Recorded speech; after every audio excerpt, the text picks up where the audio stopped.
স্বাস্থ্যমন্ত্রী এরা যদি জড়িত না থাকে তো এরকম একটা ইনিয়াস ক্রাইম অন ডিউটি ডক্টরের সঙ্গে কিছুতেই হতে পারে না। কোটি কোটি টাকা খরচা করে দেবেন একমাত্র সঞ্জয় রায়কে বাঁচানোর জন্য বা কয়েকটা পিজিটিকে বাঁচানোর জন্য? কখনো না। ওনার ফ্যামিলি পুরো জড়িত, সেই জন্য উনি এসব করছেন। সেদিন সৌতিক রয় ছিল, তুহেল রেজা চৌধুরী, অন্যান্য মেডিকেল কলেজ থেকে অনেকেই ছিল, যেমন অভিক দে, বিরূপাক্ষ, তারপর আশিস পান্ডে, এরা সবাই আমার মেয়ের সঙ্গে এই খুনের সঙ্গে জড়িত।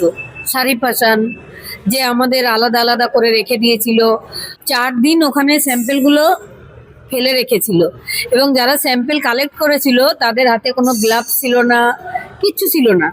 যারা রাত্রে আমার মেয়ের সঙ্গে খেয়েছে, কোনোদিন ওরকম হয় না হসপিটালে একটা ডাক্তার ঘুমিয়ে থাকবে সকাল 9টা পর্যন্ত, তার কোনো খোঁজ খবর পাওয়া যাবে না। এটা একটা কোনো হসপিটালে হয় না। এটা 4 দিন ওখানে স্যাম্পেলগুলো ফেলে রেখেছিল, এবং যারা স্যাম্পেল কালেক্ট করেছিল তাদের হাতে কোনো গ্লাভস ছিল না, কিচ্ছু ছিল না। এগুলো আমরা বারবার বলেছি, কিন্তু সেই দিকে তদন্ত। যারা রাত্রে আমার মেয়ের সঙ্গে খেয়েছে, কোনোদিন ওরকম হয় না হসপিটালে একটা ডাক্তার ঘুমিয়ে থাকবে সকাল 9টা পর্যন্ত, তার কোনো খোঁজ খবর পাওয়া যাবে না। এটা একটা কোনো হসপিটালে হয় না। এটা একটা গল্প নিছক, আর কিছুই না। আপনারা অভিযোগ করেছিলেন, কিন্তু এই যে ভিসেরাল নমুনা যেটা নষ্ট বা ডিস্ট্রয় করা হয়েছে মমতা বন্দ্যোপাধ্যায়, হঠাৎ করে এতদিন পর সেটা সংবাদ মাধ্যমে আমরা তো বলছিলামই, কিন্তু এখন প্রায় 2 মাস আগে ওখানকার ওই বেলগাছিয়ার সিএফএসএল যিনি একজন প্রাক্তন, তিনি ওখানে ছিলেন, তো উনি আমাদের 2বার করে চিঠি দিয়েছেন, তাই আমরা এখন মিডিয়াতে এই খবর থানায় জমা দিয়েছি। বলছি, আপনি বারংবার আবেশ বন্দ্যোপাধ্যায়, মমতা বন্দ্যোপাধ্যায় ভাইবোর নাম বলছেন, তিনি কেপিসি ডাক্তার ছিলেন, হঠাৎ করে আবেশ বন্দ্যোপাধ্যায় ওখানে 4টে পার্টি চলছিল সেদিন সৌতিক রয় ছিল, তুহেল রেজা চৌধুরী, অন্যান্য মেডিকেল কলেজ থেকে অনেকেই ছিল, যেমন অভিক দে, বিরূপাক্ষ, তারপর আশিস পান্ডে, এরা সবাই আমার মেয়ের সঙ্গে এই খুনের সঙ্গে জড়িত।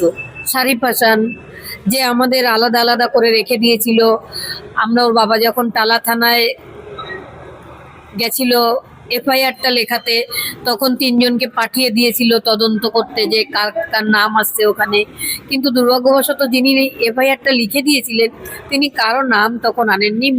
তখন প্রাক্তন মুখ্যমন্ত্রীর উপর আস্থা রেখেই তিনি সবকিছু করেছিলেন, কারণ তিনি সেই সঞ্জীব মুখার্জি যিনি কাকু বলে সম্বোধন করেছিলেন যে পোস্টমর্টম রাত্রে না করলে রক্ত গঙ্গা বইয়ে দেবো, এটাও নাকি বলেছিলেন।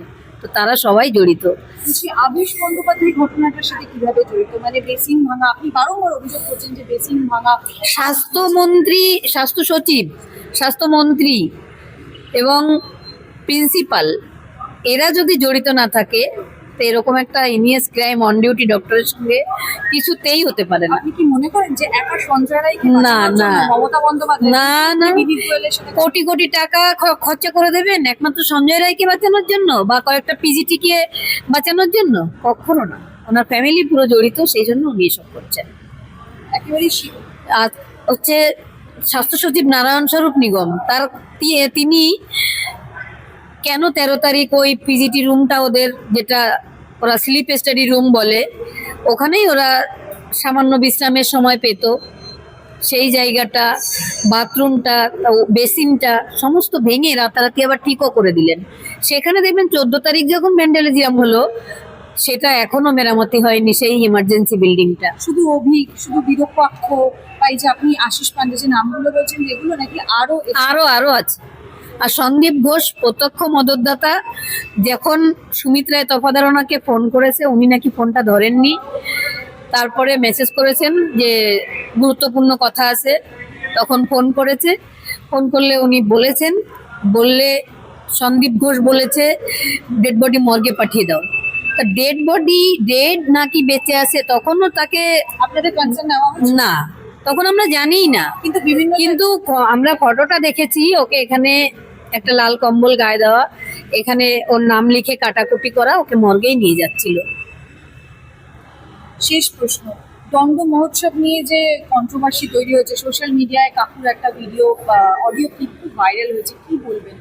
এই বিষয়টা আমি জানি না, তবে মন্দিরের কোনো ট্রাস্টি বোর্ড নেই বলে আমি ওখানে 3 দিন গিয়ে একটা কমিটি গঠন করে দিয়েছিলাম, তারপরে দুদিন আমি মেলাতে গেছি, আমার হাজবেন্ডও আমার সঙ্গে গেছেন, কিন্তু ঠাকুর মশাইয়ের সঙ্গে ওনার একার কোনো সময় কথা হয়নি। আমরা মানে কমিটিতেও ছিলাম না, এবং ওনার সঙ্গে যারা ছিল উনি একা কোনো সময় গিয়ে ঠাকুর মশাইয়ের সঙ্গে কথা কি বলেননি। নির্মল ঘোষেরই কোনো আমি জানি না কারা করেছে, তবে এর সঙ্গে আমরা জড়িত